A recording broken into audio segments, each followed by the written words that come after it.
Folks, here we are. We're back on the MINEX 2023, Central MINEX 2023 trade show floor. It is a buzz. There's so much going on.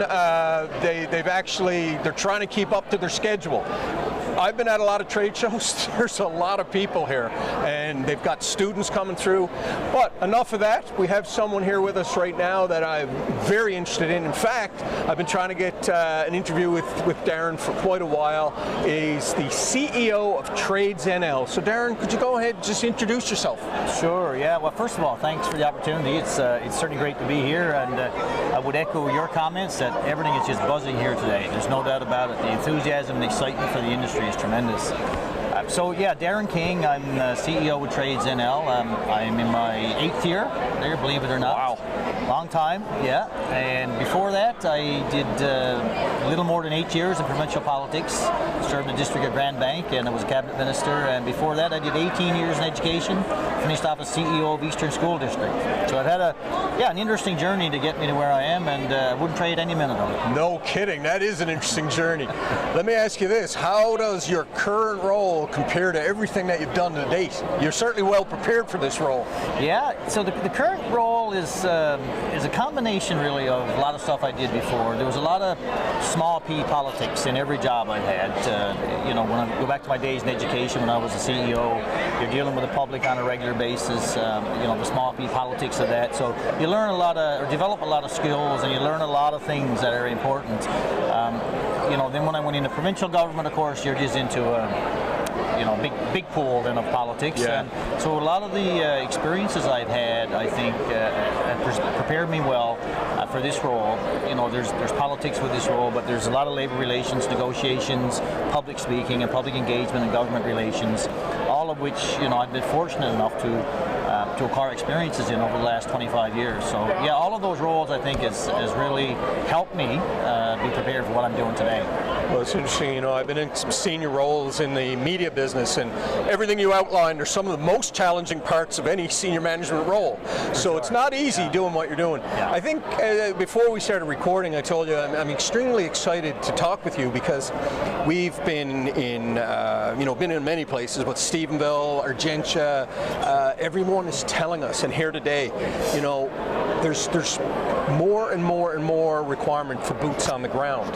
And I wonder how you, as the leader of Trades NL and staffing and dealing with the current environment, just talk a little bit about what I guess the current environment is and where you see it going. Sure. I guess first of all I'd say it's a very good point you're making. We're in a different atmosphere today in the trades industry, construction industry, than we were 6 months ago even. There's been a real influx of stimulus work across Canada in construction by provincial governments and by the federal government. And as a result, if you think back to pre-COVID, particularly here in our province, there was a little bit of a lull. People I represent, there were a lot of trades workers. We had like 90% unemployed at one point in time. Fast forward with all the stimulus announcements and all the activity across the country, and the place is just booming right now.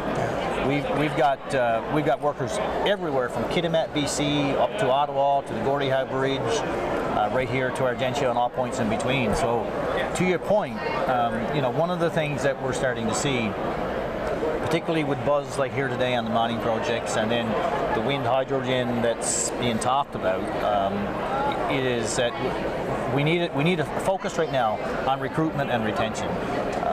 I would say today, 95% of our membership are working. Yeah. And they're 95%. I would say 95%. Wow. Not in the province. A lot are here in the province, but there's a lot who travel elsewhere. And because of the magnitude of work that's out there, women and men are making good money. There's good wage packages. Employers are paying more than they did 3 or 4 years ago. So people are mobile. The way a lot of people look at it is, if I'm from St. Anthony, if I'm going to go and stay in a camp for 2 weeks, it really makes no difference if it's St. John's or if it's out Kitimat. Yeah. Once I'm there, I'm there. Yeah. And so people are chasing the money a little bit. So having said all that, I think there's a couple of things that we have to focus on going forward. And when I say we, it's not just Trades NL. I think the provincial government, the construction association, industry generally has all to be a part of it. if we're going to take advantage of the opportunities ahead of us, we have to do a good, I think, trades promotion and trades recruitment drive. And as I see it, that includes getting into the high schools, helping kids understand, students understand the opportunities, but it also means targeting older workers who may be looking to career change. As you would know, like today, more people do 2 and 3 careers than they used to. You mentioned you were with the Telegram. I was 30 years. Yeah, like that's. Then I went in the car industry for 2 years, and now I'm out on my own podcasting. So 3 careers. You're right. But how many people do 30 years in a career today? I know. So we've got a couple of target groups. So I think we've got a recruitment piece of work to do. And to make sure, first of all, to make sure that we can supply the trades, and secondly, to make sure that as many local Newfoundlanders, Labradorians have the qualifications to take advantage of some of these really good paying, good career jobs that are about to come on the horizon. Well, you struck a chord with me. I was talking to a 21-year-old. I won't say who it is. 21-year-old, and I asked that 21-year-old, what is your assessment of the Newfoundland economy? And he said to me, well, it's not very good. This was a couple of months ago. Darin, I'm hearing from people like you, business people, the place is on bust. But that 21-year-old, for some reason, I think I have a hypothesis that he's reading the wrong things. Social media is not giving him the message. So I'm concerned, and I think part of the mission that I want to do with Gale Force Wins is to try and connect with the youth and tell them there is opportunity. It's really nice to hear that that's something that you are talking about. Yeah. I applaud you for that, and I encourage you to do that, because I agree with you. I think part of the issue for our youth is not fully understanding the opportunities that lay in front of them in the skilled trades. Right. And traditionally, back probably when I went to school, maybe the same with you, it was almost a given you had to go to university. Very few people in my day went to the skilled trades, and I think part of it was lack of understanding and lack of education and a lack of a presence in the school system to promote the trades and to provide education to us. The opportunities are different today. Trades are much more professionalized. They're much more supportive of individuals and families with good wage packages, good benefits, pension and healthcare and things like that. I don't think youth have a really good understanding of that because of a lack of knowledge. So I think there's opportunities for organizations like us, people like yourself, and shows like this. I noticed just today, and I'm sure you've noticed it, multitude of students going around talking to prospective employers. I just left our booth. I think there's 35 there, taking pamphlets on the various trades that are out there. So I think that's the collective thing that we need to do. I do believe, though, it has to be a little more formalized, and we're going to be saying this to government, that I think there's a need to bring a group together and to do some formal activities, not just take a chance that by ad hoc people are going to find out. I think we really need to put some activities and structures in place to make this a campaign to promote the trades and to provide education on the trades. Not to put you on the spot, but and I don't know this, is there a youth department within the government? Maybe there is. I'm exposing that I don't know. Is there? I don't think there's a department called just youth. Yeah. There used to be one called Child, Youth and Family Services, but that was focused more on the social. That's what I thought. Yeah. But they do have a public engagement department. Yeah. And then there, as I understand it, there is an element in the Department of Education that focuses on post-secondary planning and linking with the high schools, and then there's also an apprenticeship division that does some outreach work. So I think the expertise is there within government to be a big partner in this, but I think they need people like us, and as I said, the Construction Association and others, to be equal partners, because some of us are the boots on the ground that can bring some technical expertise. Government can be the catalyst and facilitator. I'm not trying to suggest they have to do it, but I think they have to be a part of it. Yeah. It's interesting, you talk, you've got academia, you've got commercial entities, businesses, but you all got the trades unions that are everybody really, ultimately, Darin, everyone wants to work together, don't they? Yeah. For the benefit of this province. Yeah. And, I spoke to Alan Keats, who was one of the guys who found the gold for Newfound Gold. And what a humble gentleman, Darin. And you know what he said? He said there's probably 2,000 jobs, 2,000 new jobs coming to the mining industry in Newfoundland and Labrador. Yeah. Wow. Like, that's incredible. That's pretty significant. It is. It is. So from the perspective of Trades NL, it's youth.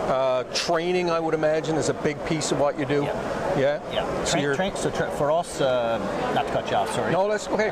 For us, the training is a big part of what we do. We have 8 training centers. 8? Of our 16 unions, 8 of them have their own training centers, and they do primary training. So, if you want to become an operating engineer or carpenter or pipe fitter or welder, iron worker, and others, we actually offer primary training through our own union training schools. And with that comes an opportunity then for an individual to be part of that union where they train. So there's lots of opportunities, and we're not the only ones, of course. I mean, there's public training institutions like the college and others who do great work as well. But for us, one of the advantages that we promote is if you come work with the trades and the building trades, and we can do training, and once you're a member of the union, then upgraded training, we provide all of that as part of our package. So if a company is working with us, we send our workers job ready. When they show up, they've got all their certifications, their primary training, and so on done. And that's part of what we do as unions and union training centers, is we make sure that we have the best trained workforce in the world when they go to job sites. Well, I tell you, I won't take up much more of your time. I know you've got some other sessions to go to. I tell you one thing that was very impressive is that as the CEO of Trades NL, you're there and you're taking care of your booth. That is something special. I can't say every CEO would be down in the trenches like you are today, so I commend you for that. Well, thanks very much, and it is great to be here. And I have 3 other staff with me here, of course, who work on the floor.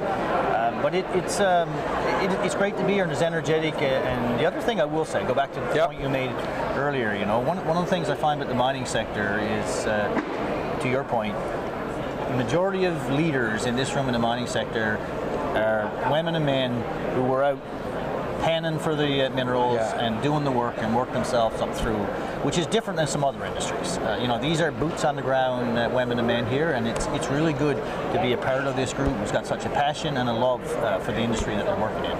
It's funny you say that. Alan Keats said he never finished grade 8, and here he is. I don't advocate not doing that, but what a humble gentleman, and he is a successful man. So I'm looking forward. I'm here for the next 2 days. Hopefully we'll cross paths again. Darin, it's an absolute pleasure to have you on, and good luck and to everything that you're doing with Trades NL. Thank you very much. It's a pleasure to be here as well, and thank you.